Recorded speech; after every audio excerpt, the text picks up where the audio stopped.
Assalamualaikum warahmatullahi wabarakatuh. Kembali lagi. Alhamdulillahirrabbilalamin.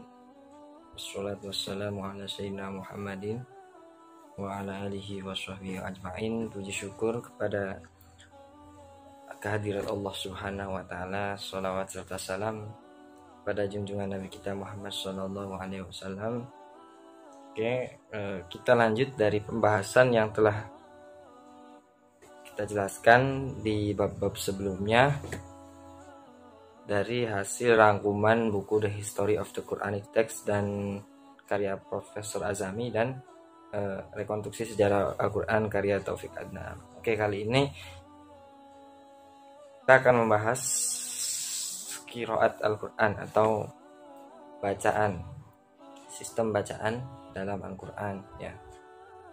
Nah, ilmu qiraat atau seni membaca Al-Quran sudah diperkenalkan oleh Nabi Muhammad SAW. Nah, aspek ini juga berkaitan dengan kewahyuan Al-Quran. Nah, teks Al-Quran telah diturunkan dalam bentuk ucapan lisan dan dengan mengumumkannya secara lisan oleh Nabi. Kemudian secara otomatis menyediakan teks dan cara pengucapannya, pelafalannya Al-Quran dari head to head, dari Nabi ke sahabat ya. Dari keduanya tidak boleh terpisah gitu. Oke. Ada sahabat Nabi bernama Umar bin Hisam bin Hakim ketika berselisih bacaan tentang sepotong ayat pada surat Al-Furqan tersebut ya. Walaupun pernah sama-sama belajar langsung dari Nabi. Kemudian Umar bertanya kepada Hisam, siapa yang telah mengajarkannya? Kemudian Hisam menjawab, Rasulullah langsung dari Nabi Muhammad. Nah, kejadian serupa tersebut dialami juga oleh sahabat Ubay bin Ka'ab ya. Nah, tidak ada seorang sahabat yang berani mengada-ngada membuat silabus Al-Quran ya. Baik merubah sendiri atau gimana, tidak berani, karena semua bacaan sekecil apapun merupakan warisan Nabi Muhammad SAW. Oke. Nah, dari berbagai macam ragam bacaan Al-Quran atau kesatuan dialek yang sudah Nabi ajarkan sewaktu masih di Mekah ya, mulai tibanya di Madinah, mulai dengan meluasnya ekspansi Islam melintasi belahan wilayah Arab lain. Nah, dengan suku bangsa dan dialek baru. Nah, pada suatu riwayat bahwa Ubay bin Ka'ab melaporkan bahwa ketika Nabi berada dekat lokasi Banu Ghifar, malaikat Jibril datang dan berkata, Allah telah menyuruh kamu untuk membaca Al-Quran kepada kaummu dalam satu dialek. Lalu Nabi bersabda, saya mohon ampunan Allah, kaumku tidak mampu untuk itu. Lalu Jibril datang lagi untuk kedua kalinya dan berkata, Allah telah menyuruhmu agar membacakan Al-Quran pada kaummu dalam dua dialek. Kemudian Nabi pun menjawab lagi, saya mohon ampunan, ketiga kalinya, dan berkata Nabi pun berkata bahwa kaumnya tidak mampu melakukannya. Lalu Allah pun menyampaikan, Allah telah menyuruhmu untuk membacakan Al-Quran pada kaummu dalam tiga dialek. Nah, dari situ Muhammad pun memohon lagi karena kaumnya tidak mampu juga. Nah, lalu Jibril datang keempat kalinya dan menyatakan Allah telah mengizinkan membacakan Al-Quran pada kaumnya dalam 7 dialek, dan dalam dialek apa saja mereka gunakan sah-sah saja. Nah, itu riwayatnya. Nah, ada banyak dari beberapa ulama ahli hadis yang mengukuhkan bahwa Al-Quran diturunkan dalam 7 dialek atau sab'atu ahruf. Nah, iya. Nah, sebelumnya kita sudah melihat atau kita tahu bahwa perbedaan dialek memicu perselisihan pada masa itu ya, dimana mempercepat langkah Utsman menyiapkan sebuah mushaf dalam dialek orang-orang Quraisy. Nah, akhirnya pada saat itu jumlah semua ragam bacaan yang terdapat dalam kerangka 5 mushaf resminya telah lebih dari 40 karakter, dan seluruh pembaca yang ditugaskan mengajar Al-Quran wajib mengikuti teks mushaf tersebut, yaitu pada mereka waktu zaman Utsman ya. Bersama bacaan saat itu adalah sahabat Zaid bin Sabit, orang yang penting dan pengumpulan Al-Quran. Nah, menurut pandangan Jeffrey, Jeffrey adalah seorang menurut Jeffrey, kekurangan tanda titik dalam mushaf Utsmani berarti merupakan peluang bebas bagi pembaca memberi tanda sendiri sesuai dengan konteks makna ayat yang ia pahami.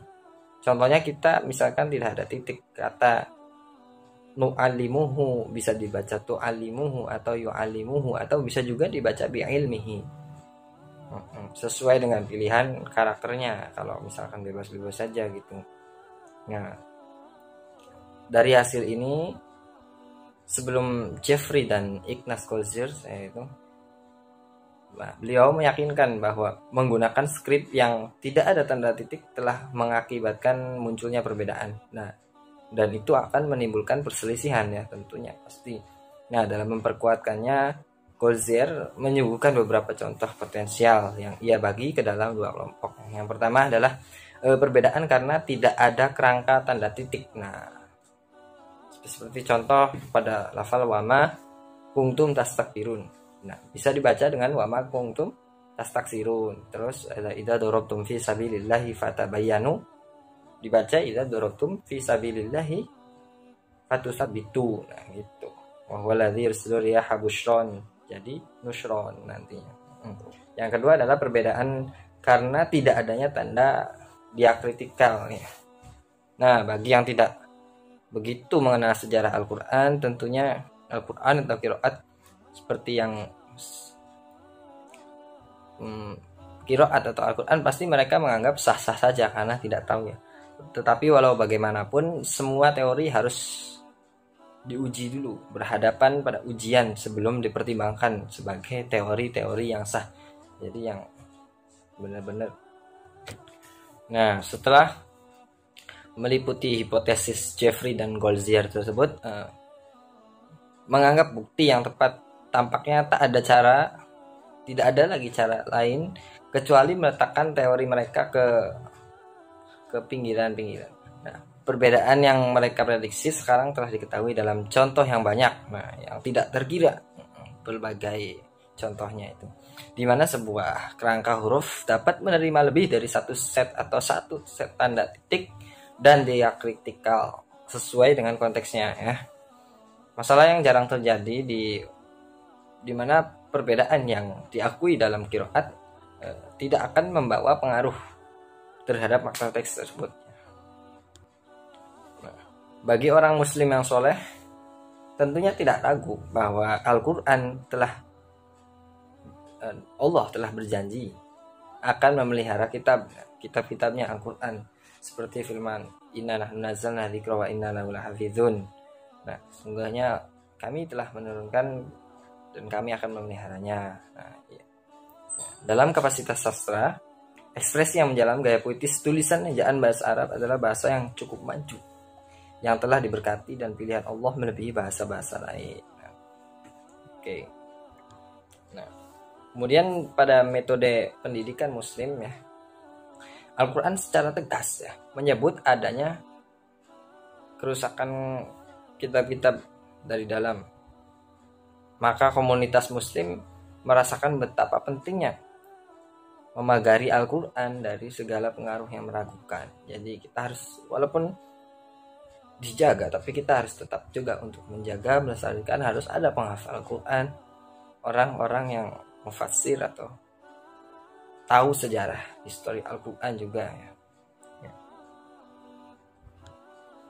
Nah, dari huruf-huruf tadi yang telah dijelaskan bahwa Al-Quran diturunkan melalui 7 huruf atau sab'atu ahruf. Nah, di situ bukan berarti menurut Asyuyuti ya, bukan berarti benar-benar dari 7 qiraat, tapi kalau masalah qiraat itu banyak, lebih dari 7. Nah, 7 di sini yang dimaksud adalah menurut berbagai sarjana muslim. Nah, pengertian sab'atu huruf ini